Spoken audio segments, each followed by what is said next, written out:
joining us today for our Lunch and Learn on Foraging in Maine. Nikaline Iacono, who is the owner of Vessel and Vine in Brunswick and a wild plant educator, is here to talk with us about foraging through the seasons in Maine and to share advice for those of us who feel just a little bit nervous about safely identifying wild edibles. Maybe that's just me. Next slide.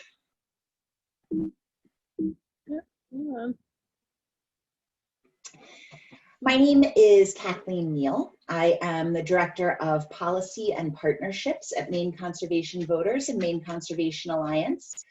Our organizations work to protect Maine's environment and our democracy by building diverse coalitions, influencing public policy, holding politicians accountable, and winning elections. Next slide. A few technical notes for today's event. You are all muted, but we do want to hear from you. Please send your questions to me, Kathleen, through the chat as they occur to you.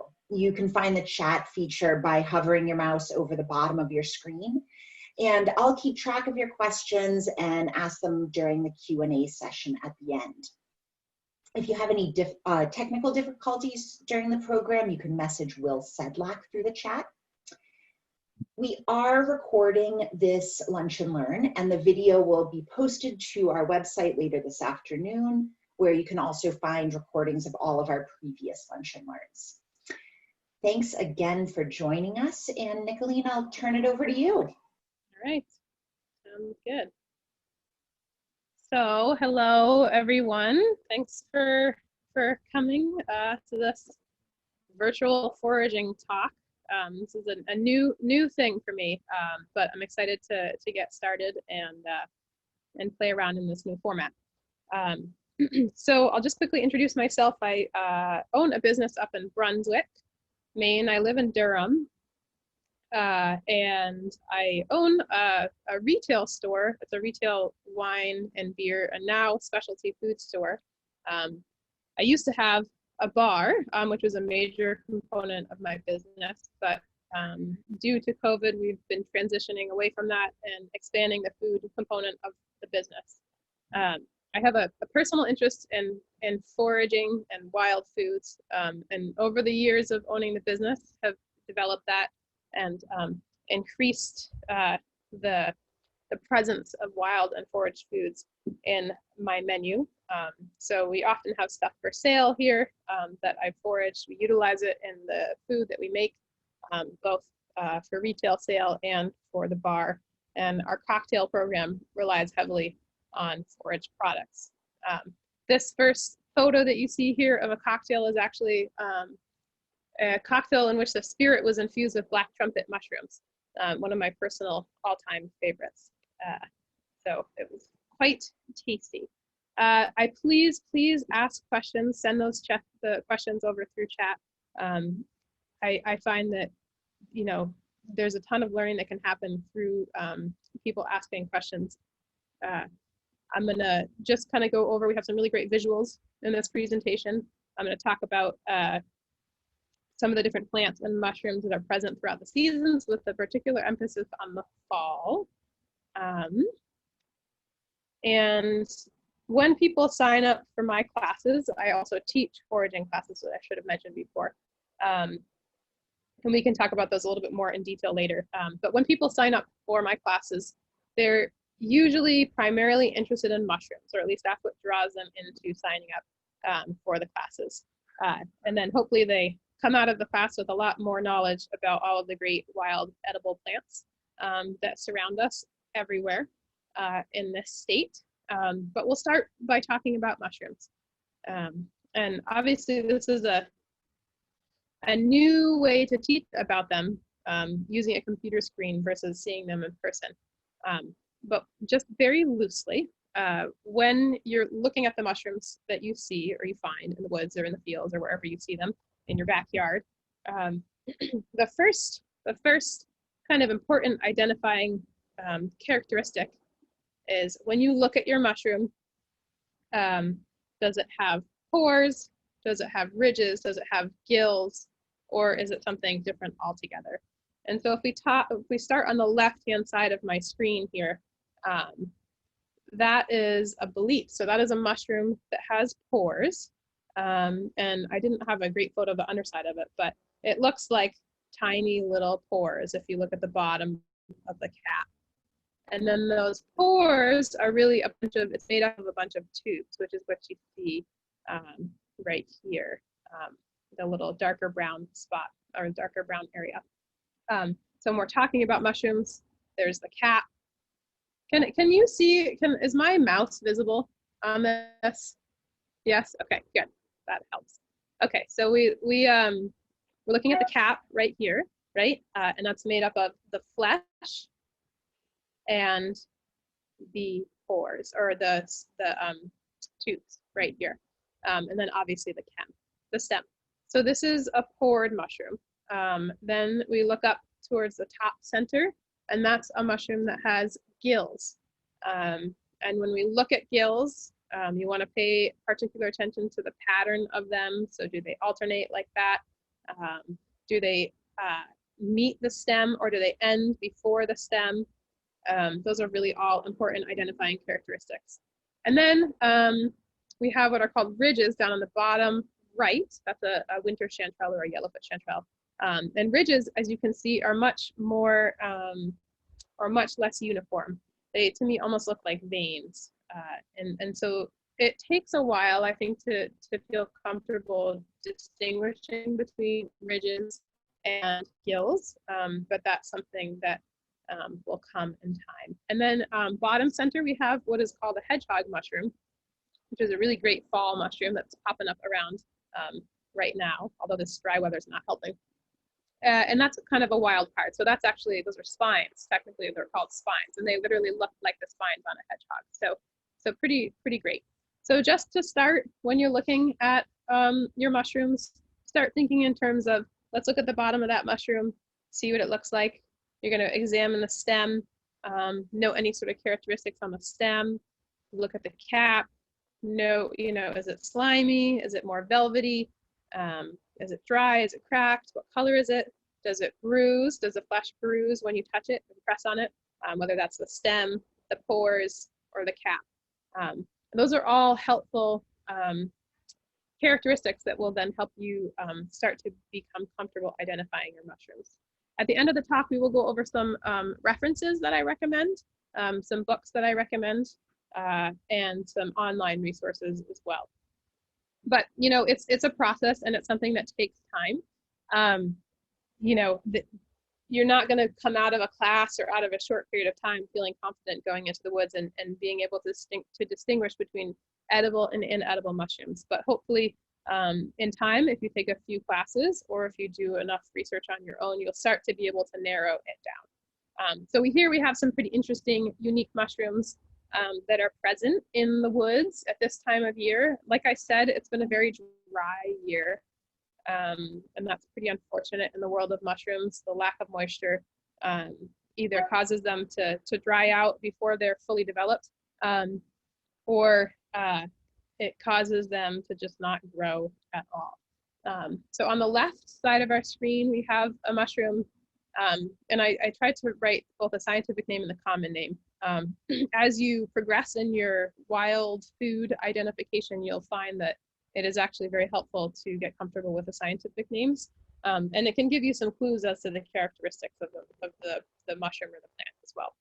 So on the left here, we have what's called a shrimp of the woods, which is a pretty fascinating mushroom.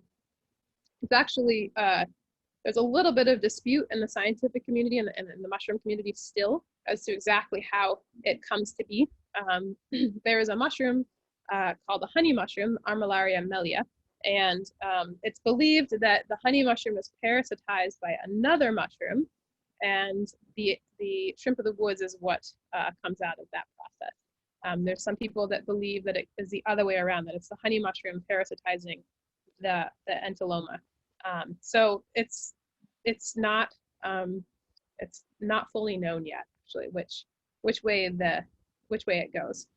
But literally, they taste like shrimp, so they're really, really excellent. They grow kind of out of the soil or right at the base of trees, kind of where the wood's dying and they often are hiding under the ground. These were particularly clean ones because they came out of this kind of big cavernous area. So I actually was able to pull them out of the holes that were in this cave underground.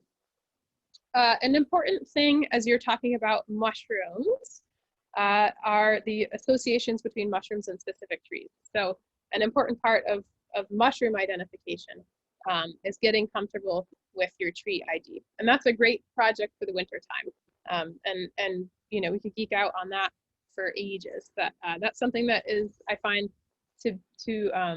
it's a great thing to do in the winter when there's no leaves, number one. So you really have to work on your IDing of trees through the bark. And there aren't a lot of mushrooms out there for you to find. So in the center here, we have what is called a bear's head tooth. A lot of people call it lion's mane in Maine, although technically it's not a lion's mane.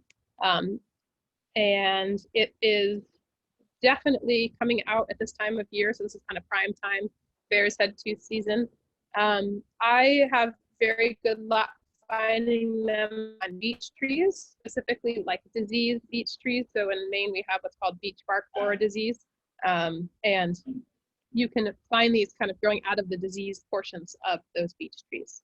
And then on the right here, we have an image of some smaller oyster mushrooms just starting to kind of develop and grow. So a really beautiful example of how they come out of the tree. I believe this is on a maple. Usually I find the oysters, I'll let this truck pass.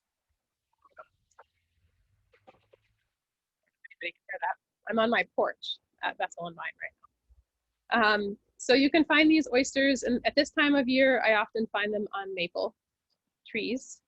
And this is a photo of one as it's starting to kind of develop and grow.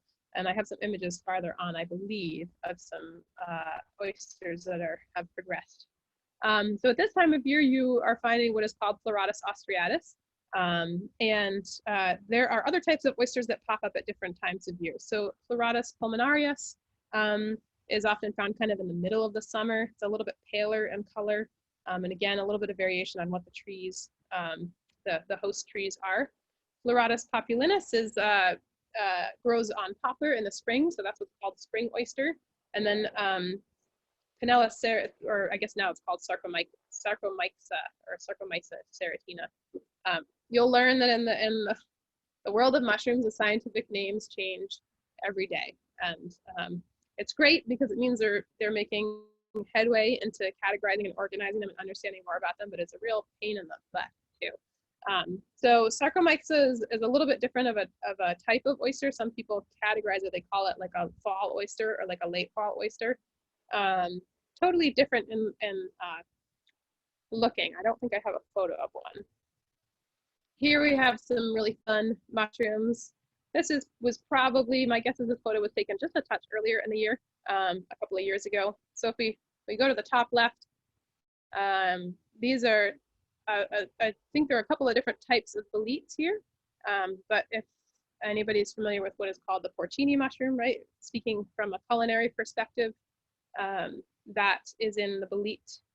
It's a species of bolete, or a group, I guess, a species group within the world of boletes. And then we work our way down. The gem-studded puffball, really great one.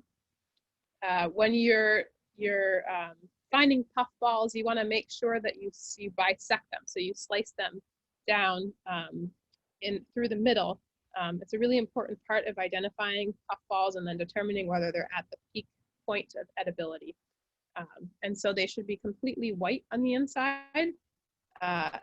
Puffballs, the pores develop on the inside of the mushroom, and then they burst open and release the pores. So as they progress towards that, the inside of the mushroom kind of turns green and then turns gray and black before it gets released. And then there's some mushrooms that look like puffballs that have black on the inside that are actually poisonous. So you're going to bisect it, make sure it's completely white. Also make sure that there's not like a little baby mushroom developing inside of there.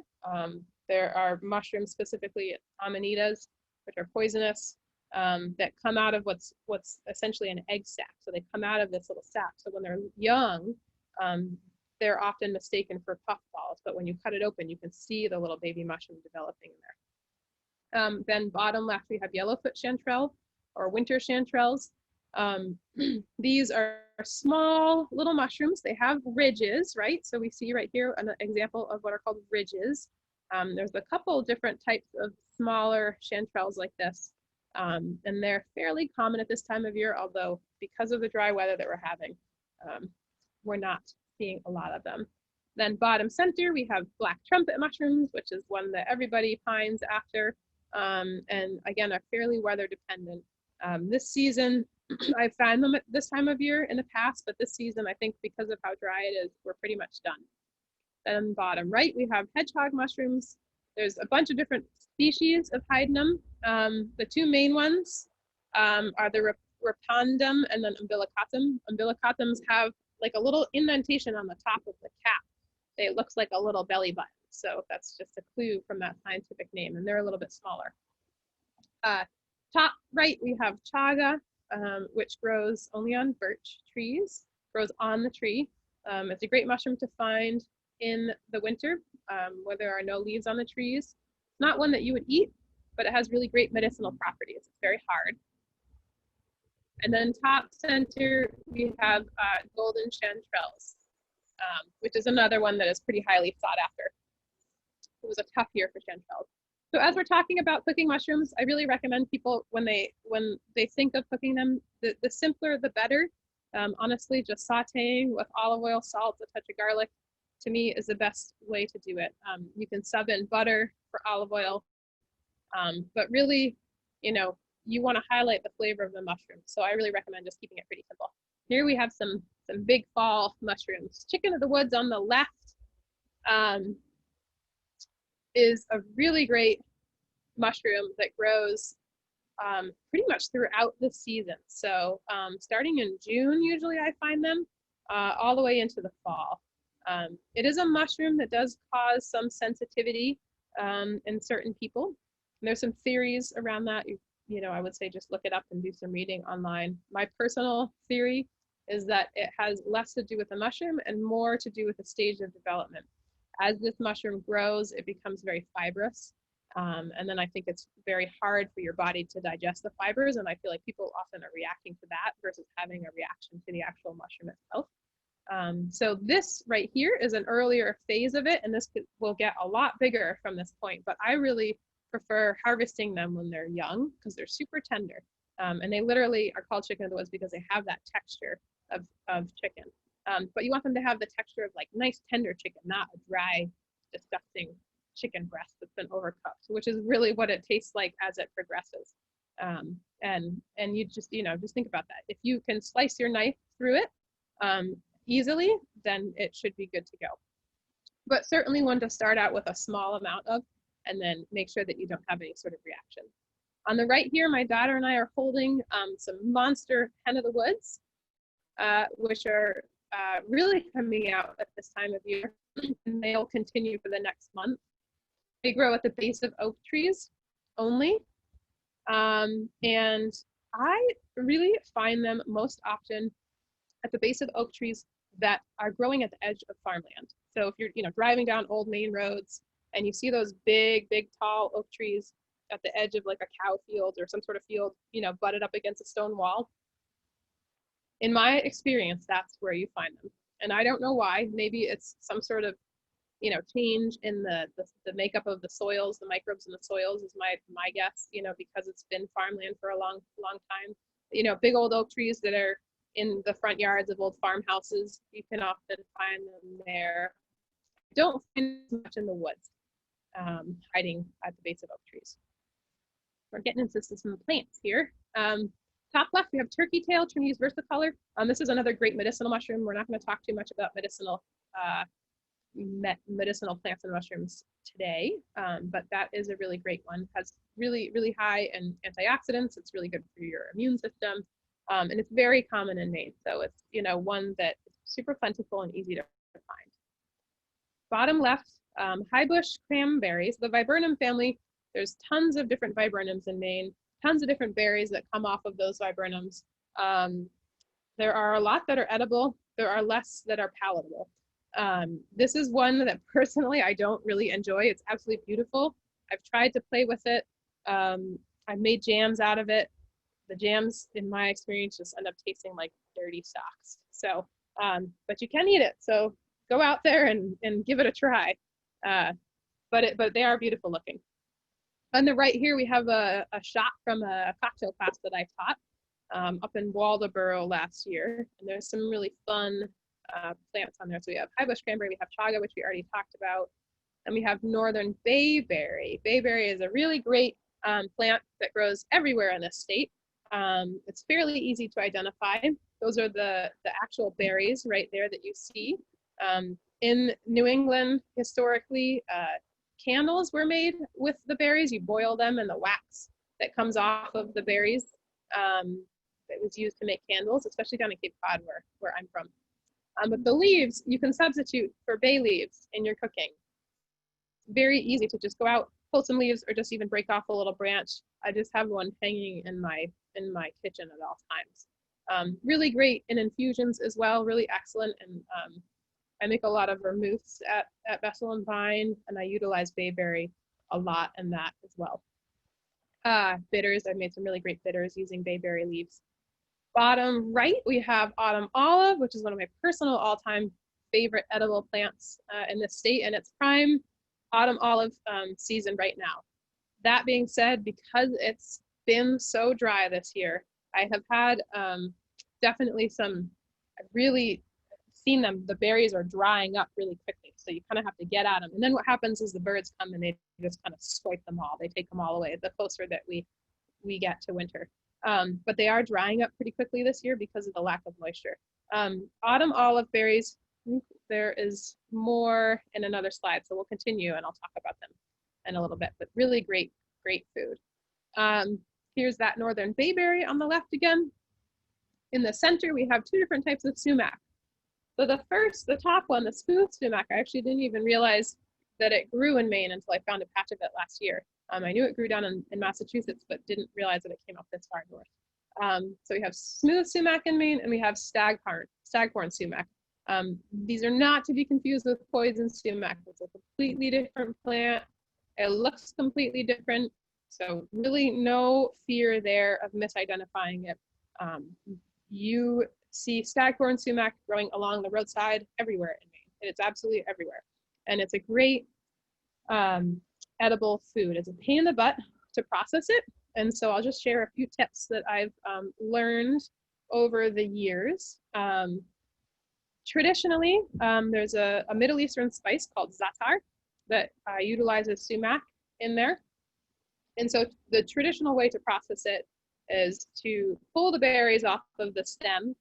You can see there's like a center stem and then some teeny tiny branches, and you pull those berries off of there. What happens with sumac is that they get covered in bugs very easily. They get kind of infested with bugs. So you have to kind of figure out a way to process them that deals with that. My personal preference is to just kind of ignore it. It's not going to kill you. But traditionally, you would take all those berries off and you would push them through a sieve, and you would be left with these teeny tiny but very, very hard seeds.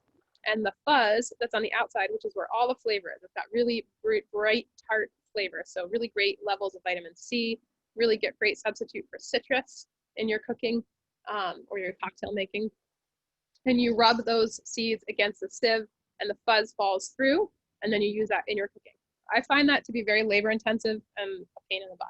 So what I've figured out over the years, just looking online and doing a lot of reading, number one, just make an infusion with it. So take those seeds, throw it in your spirit, or boil it and make a simple syrup out of it, and you can get a lot of the flavor and the color that way. Another great way to process them is you can make either a sumac salt or a sumac sugar. And so if you take the berries, put them in a Cuisinart with kosher salt or with sugar, and just turn it on and let it run.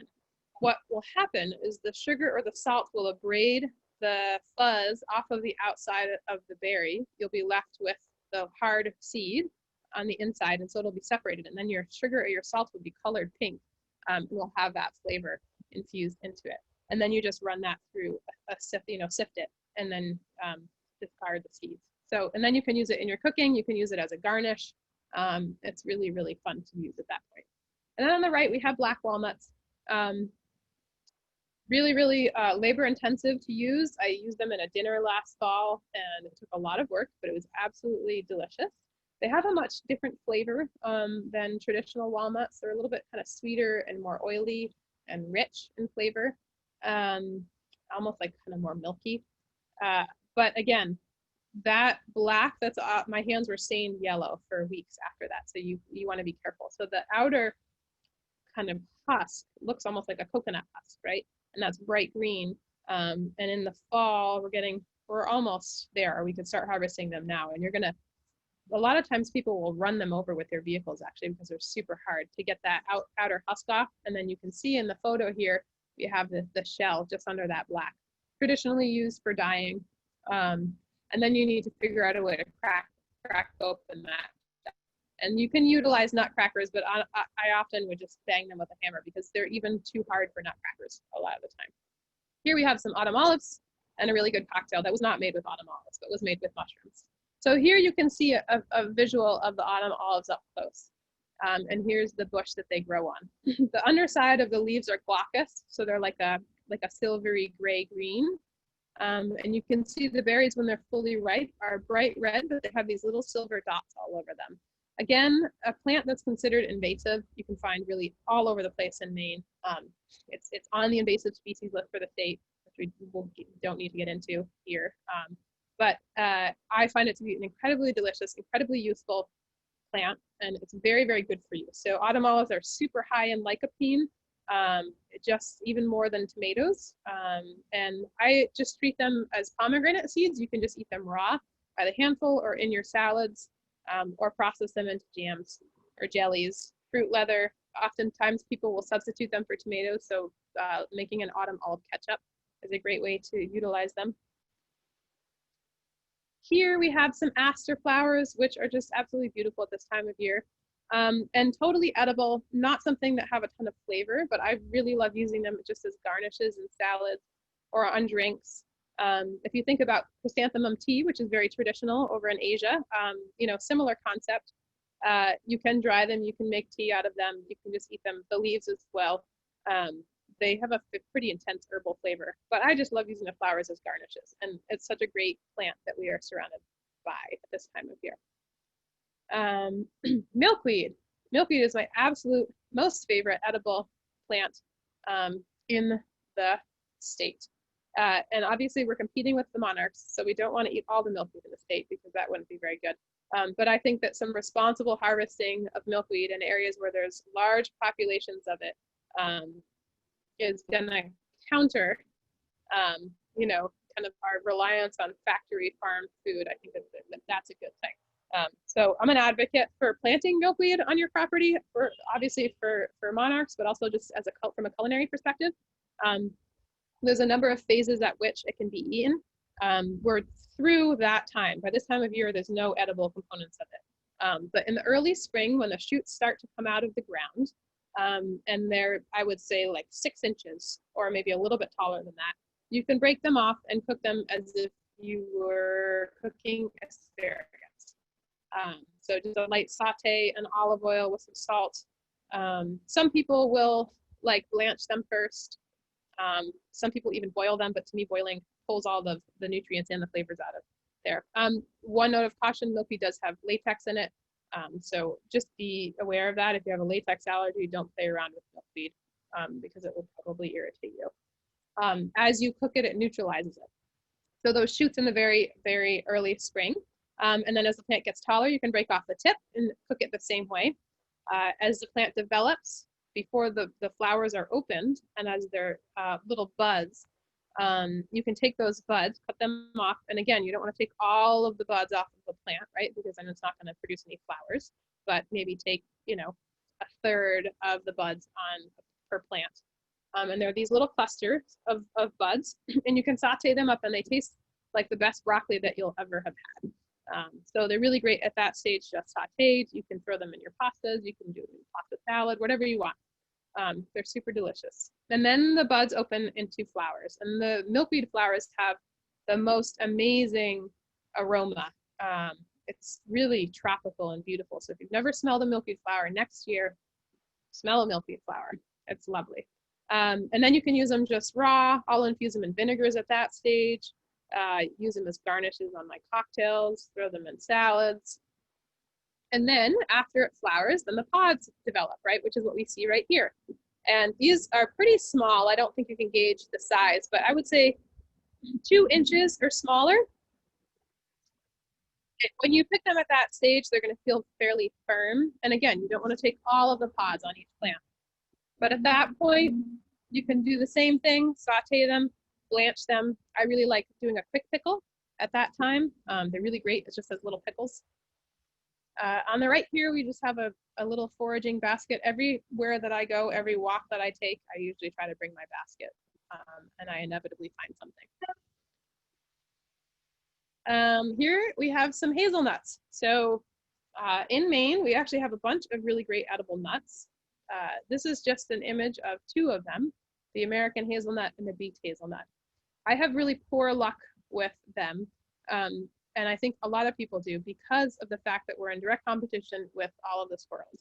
And so when they become ripe and ready to go, within a day, they're completely wiped out by the squirrels. So you kind of have to really find your patch beforehand, really scope it out, and often pick them just a touch before they're ready to be harvested, so that you can beat the squirrels. And obviously don't take them all because the squirrels deserve some. In the winter, we're just going to kind of go over quickly the rest of the seasons, and then we'll wrap it up and you can ask some questions. So in the winter time, there's not a lot out in the woods, although I will teach my classes through the end of November, as long as there's no snow, and mushrooms will be out there. But in the deep part of the winter, like I said, it's a great time to harvest chaga. When you're thinking about harvesting chaga, you can see this is on a dead birch tree, right? So chaga will kill the tree that it grows out of in time. So if the tree is completely dead, feel free to harvest as much of it as you want. But if the tree is still dying, I would say shoot for harvest like a third of it. It's very, very hard. You'll often have to cut it with a saw if you can't break off a piece. And then on the left here, we have what are called Exedia resica or Exedia resica. They look like little dried up raisins that grow on branches in the wintertime. And they're an example of how mushrooms can dehydrate and rehydrate throughout the year. They're very innocuous tasting. They don't taste like much, but I really have had great luck and really enjoy dehydrating them. So I'll harvest them in the wintertime and soak them in some sort of interesting simple syrup. I did them in like a spruce tip simple syrup once, and then I dehydrated them in my dehydrator, and they're like these little gummies, like natural gummies. And they're super interesting and super flavorful. Not one that a lot of people talk about as being edible, just because it's innocuous and boring. Just quickly, here's some images of some of the things that you can find out in the world in the springtime. There's so much out there in the spring. As you can see on the far right, those are daylily shoots. So that's something that you can find in your own yard. There are tons of ornamental plants that in the springtime are edible. Hosta shoots are another one that are some of my favorites. Tons of stuff that's just growing in your lawn that are edible. Here we have kind of the beginning of the summer, and you can see there's such diversity at this time of year. There on the far left, you have some milkweed shoots, and then black locust blossoms, which are absolutely delicious. There's tons of different wild mints in the state of Maine, wild strawberries, bunch of different types of mushrooms, and all the wild greens. There are just so many wild greens. And one of the things that I recommend in the early summer is making pestos with all of those wild greens, because you can make just a big mix, and then you can batch it out and freeze it up. On the right here, we have a reishi mushroom, Gandoderma sugai. Those grow on hemlock. They're super plentiful in Maine. Another really great medicinal mushroom. You can also eat the outer tip, this white part, a little bit before this stage of development, but it's almost like feels like a marshmallow and looks like a marshmallow, and you can saute it up and cook it. These are some resources that I recommend. So some books that I found very helpful, especially when I was starting out. I try to keep it simple for people at that point. So the top one, Wild Plants of Maine. that was written by a Maine author, Tom Seymour, who's still out and about and does really great foraging walks and talks. So somebody that if you see a talk or a walk held by him, definitely take advantage of it. It goes over a lot of the different wild edible plants in the state specific to Maine, and he breaks it down by season and has really great photographs. The second book, Edible and Medicinal Mushrooms of New England and Eastern Canada. David Spar is kind of the resident Maine mushroom expert. Again, if you ever have an opportunity to listen to him or take a class with him, definitely recommend it. His book is really helpful when you start out. It really just focuses on, you know, like the 10 or 20 kind of main edible mushrooms that you can find in the state.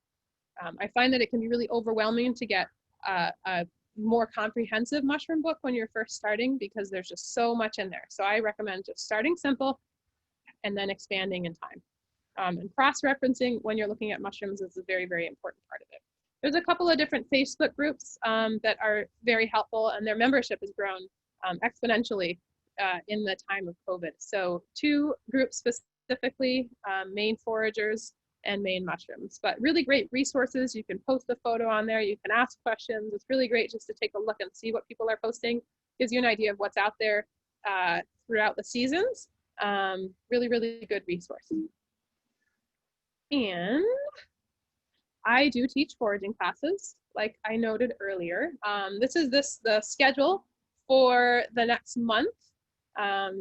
There is information on my website, which is on the next slide. So you can go onto the website, you can read descriptions about the classes, and you can give the Vine a call if you're interested in signing up. We're adherent to, you know, strict social distancing while we're outside. And I think generally speaking, the people that choose to come feel comfortable with the level of the precautions that we're taking. And there's my website, vesselandvine.com. My address, that's the Instagram handle down on the bottom right there. We're open Tuesday through Saturday, 11 to 8. Feel free to, if you have any questions about foraging or any questions about mushrooms, feel free to shoot me an email. There's a link through the website, or you can send a message through Instagram. I certainly don't mind taking a look at photos. People do it all the time. Just don't sue me if you choose to eat it afterwards. And I think that's it. So I'll turn it over to you, Kathleen, and we can take questions and go back into detail if you'd like. Thank you so much, Nikaline. That was just fascinating. You know, I said at the top that I was a little nervous about foraging, but wow, I can't wait to get out there now. So thank you. Our Lunch and Learn regulars know that this is the part of the program where we share a call to action. And I am certainly adding Check Out Vessel and Vine to my to-do list, and I'm sure everybody else is too. But we're also focused today on helping each other make a plan to vote in the November 3rd election. And we have a little poll to help personalize that process. Have you requested your absentee ballot? Are you making that request today? Let us know. And while you respond, I'll tell you a little bit about MCA's voting plan. We are working to ensure that all Mainers can vote safely this election season, and we're looking for volunteers to help increase absentee voting. So if you are interested, send a message through the chat to me or to Will, or you can respond to one of the emails that you've gotten from us. It's really important to push absentee voting so that we can make sure in-person voting is safe and efficient for everybody who needs it. All right, look at this. 76% of you have already requested your absentee ballot. Way to go. Thank you so much. All right, let's ask some questions. Nikaline, how did you get into foraging? I guess I grew up with two parents that were very outdoors oriented. So my father used to, we used to always be out in the woods walking around. He did some mushrooming with me when I was younger. Although I joke, I'm now get a little nervous when he's out and about. He's very much of the old school, well, they're boletes and we're just gonna harvest them all. And it's like, oh God, if you get a stomach ache. But so I would say I'm a little more cautious than he is. And my mother was just always in the garden. So definitely growing up doing that. And then I have 2 kiddos, and it's a great way to get outside with them and frankly take a break from them, getting out in the woods and going for big long walks where they're not right next to me and I have a little bit of peace and quiet. And so it's just something that is therapy for me at this point, I would say. That's fantastic. Are there any mushrooms or other plants that we need to be cautious about that could be harmful, even just to pick up and touch for identification purposes? Just trying to fix the screen here. Yeah, if you want to go, we can stop sharing or go to the. Let's see.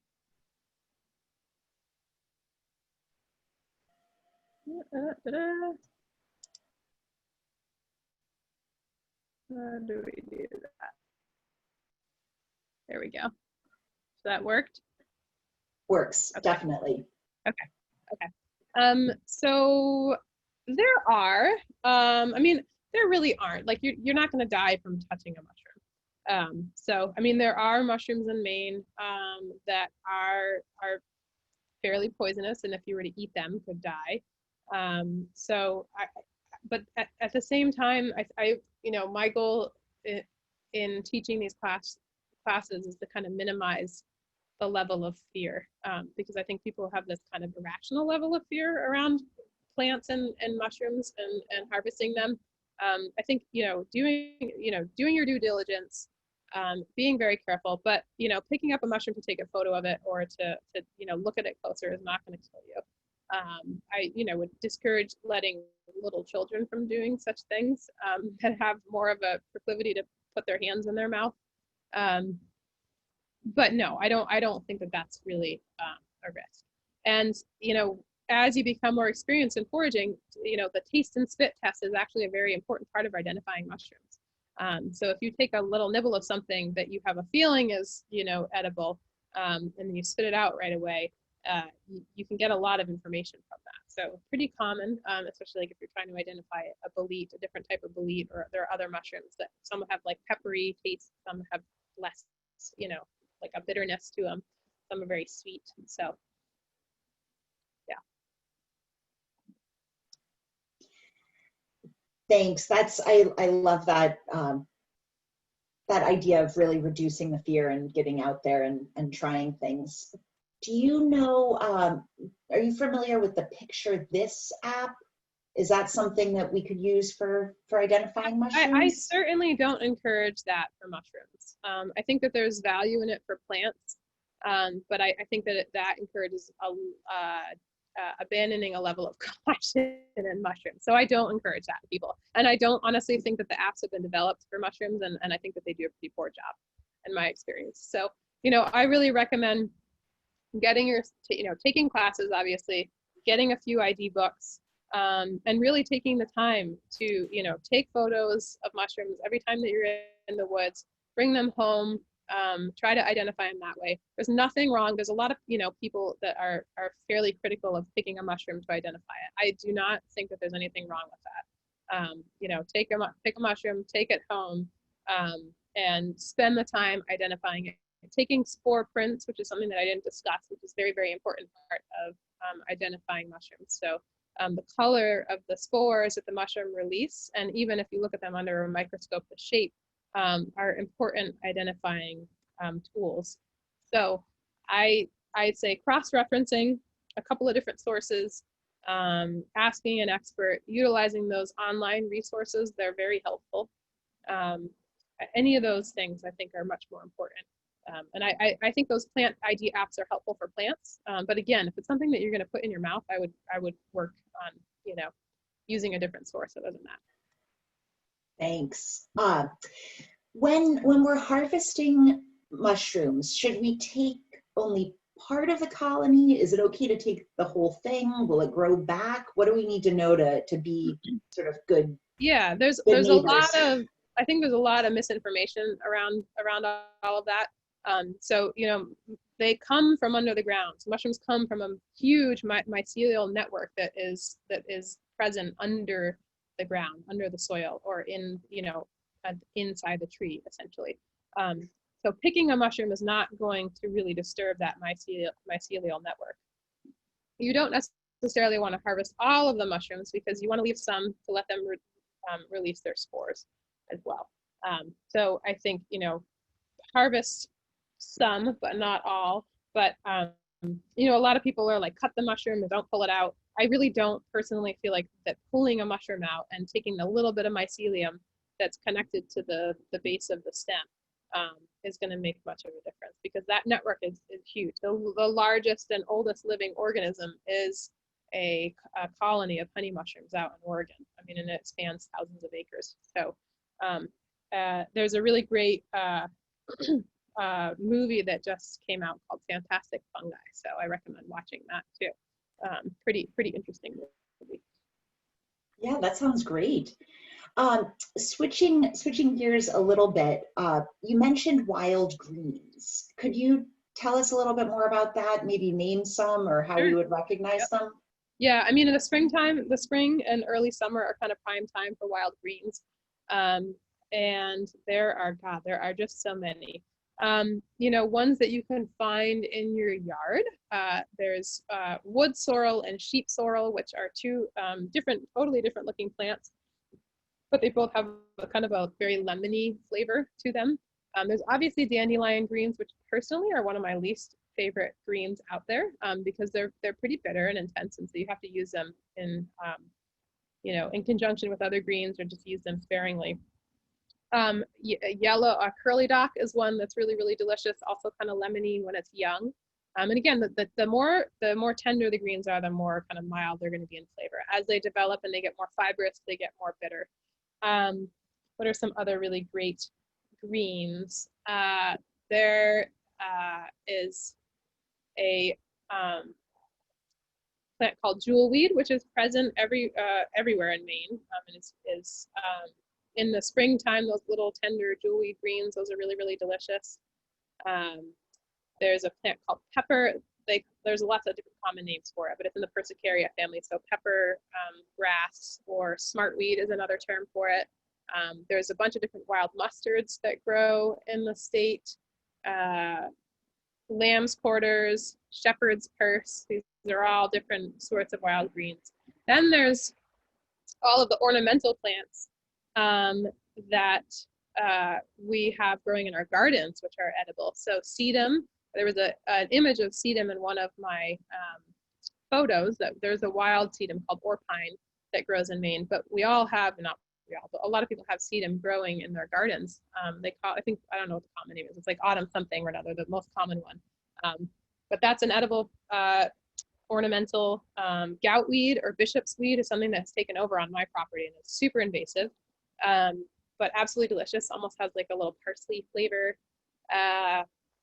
Hostas, like I mentioned, hosta shoots. So hostas are totally edible all the time. The flowers are beautiful and edible, the little purple flowers, or I think sometimes they're white also.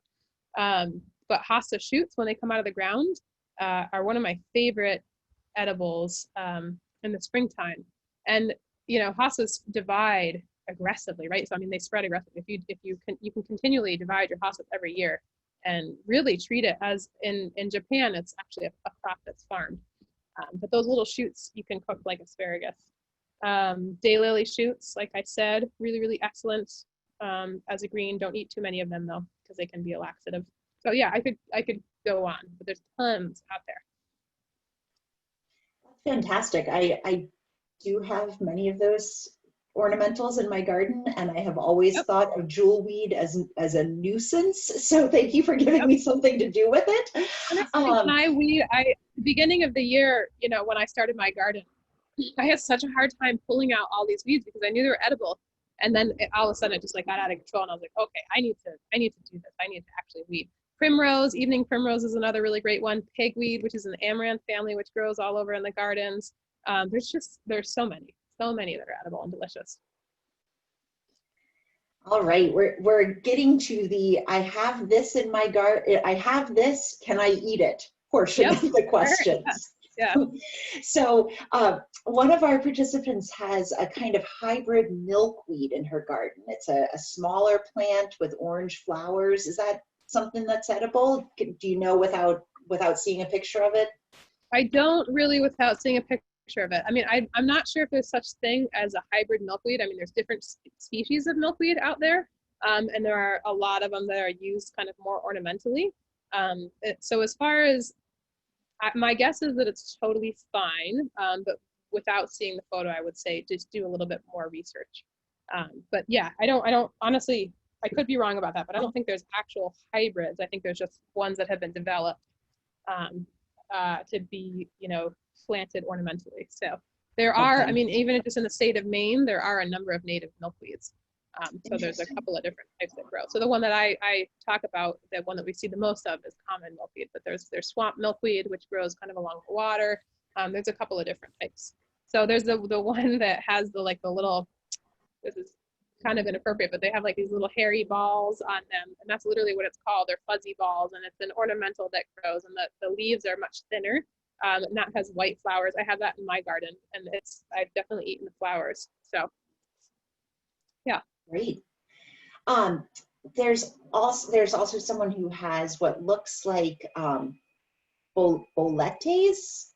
Boletes. Thank you. Yep. In my backyard under a huge ash tree. Is that edible?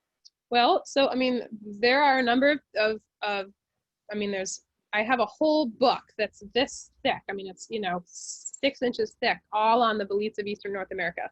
That being said, the fact that it's growing under an ash tree is a very good clue. There is a type of bolete called an ash tree bolete, which is technically edible, but it's not very palatable. So I would kind of determine what it is, because it could be any number of mushrooms. But my guess is that it's an ash tree bolete, which isn't very flavorful. It's kind of muddy tasting.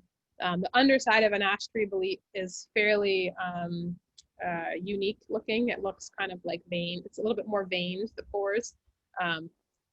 But yeah, without really seeing it, I don't know for sure. There are no boletes. I appreciate your caution. There are no boletes that will kill you, but there are boletes that will give you a pretty bad stomachache. So okay. We have a lot of folks who spend a good portion of their time in Maine, but then go back to other states. How much are we going to see the same kinds of edible mushrooms in Maine and Maryland, for example, or how different is it from state to state? Yeah, I think that there's a lot that are universal, and then there are some that are more regional. So, I mean, it varies, but a lot of, honestly, most of the stuff that I pointed out grow kind of all over in the country, or at least grow in, on the eastern seaboard. So, yeah, there are definitely going to be a lot of commonalities. It was really interesting that you mentioned that some of those foraging groups have grown during COVID. Yep. What do you think that's about? Is it recreation? Is it self-sufficiency? Is it something else? I think it's all of that, right? I mean, I think that's what we're all doing. I mean, I'm sure that's probably why there's interest in this. I mean, my foraging classes are consistently booked. I teach one almost every week to every other week, and they're full. I also decreased the size because of COVID, but I made the decision to start them back up, I think in June, and just was like, I think that the benefit outweighs the risk on this. And I'm pretty excited about that. I'm really excited to see people prioritizing a little bit more self-sufficiency, spending more time outside, also just eating in a more healthful way. Obviously, that's less reliant on factory farming, whether it's for plant or for meat. I think that there's a lot of benefits to kind of bringing our diet back to our roots a little bit. Not that we have amazing farms in this state, and it's a very important part of our economy and something that keeps me in this state. But I think that it's important to kind of diversify. Absolutely. Thank you so much, Nikaline. It's just been really a fascinating hour with you today. And I know I can't wait to check out more of your classes and the resources you mentioned. Thanks to everybody for joining us today. We will send out a survey later this afternoon, and we welcome your feedback. So please take a few moments to fill it out. If you enjoyed our program today, please join us for our future Lunch and Learns every Friday from noon to 1. Next Friday on October 2nd, Dr. Catherine Henshin will join us to answer the question on everybody's minds right now: why do political campaigns keep texting me? Dr. Henshin is a professor of communication and political science at Northeastern University, and she's done some original research about how texts are being used to increase turnout and engage volunteers, and it should be a really interesting program. So thanks again to Nikaline, thanks to all of you for joining us, and have a great weekend. Thank you so much.